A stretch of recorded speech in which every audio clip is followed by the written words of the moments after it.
Ini semua karena keterbatasan saya, tidak bisa menangani, tidak bisa menyalahkan.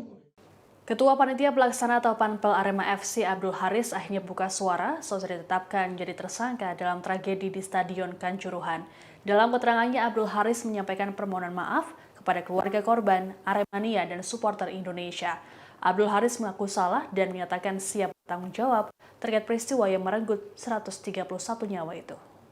Dilansir Tribun Jatim, dalam konferensi pers pada Jumat 7 Oktober di kantor Arema FC, Abdul Haris sempat menghela nafas sejenak sebelum menyampaikan permintaan maafnya. Begitu mengucapkan permintaan maaf, Abdul Haris tak bisa membendung tangisnya.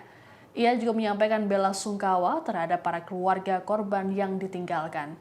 Abdul Haris mengungkapkan dalam insiden ini, keponakannya yang masih SMP juga turut menjadi korban meninggal dunia.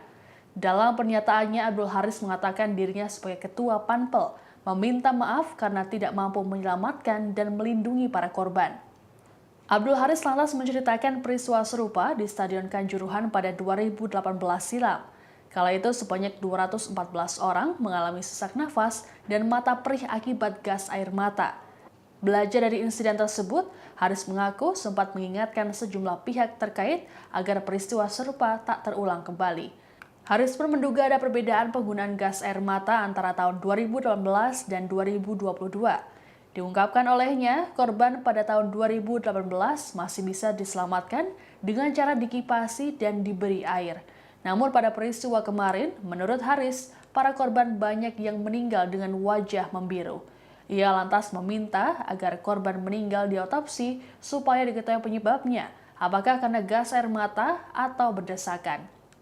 Haris juga menyayangkan dengan adanya penembakan gas air mata di area Tribun 12 dan 13 oleh aparat.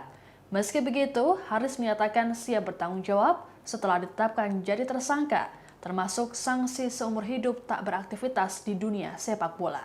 Rekan-rekan media, sebelumnya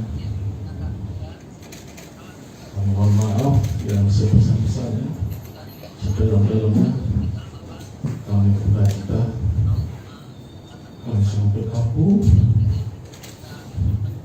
atas meninggalnya adikku, saudara-saudaraku yang tanpa dosa mereka menanggung jawab. Itu semua karena keterbatasan saya, tidak bisa menangani, tidak bisa menyalahkan mereka,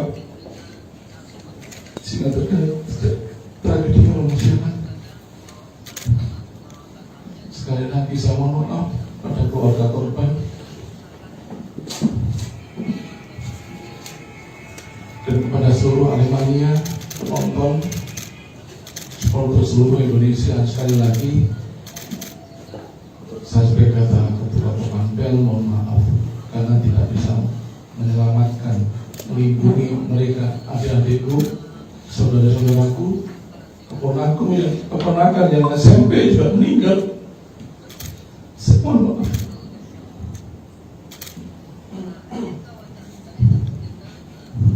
Saya tidak mau kesedihan itu, tapi tetap terjadi.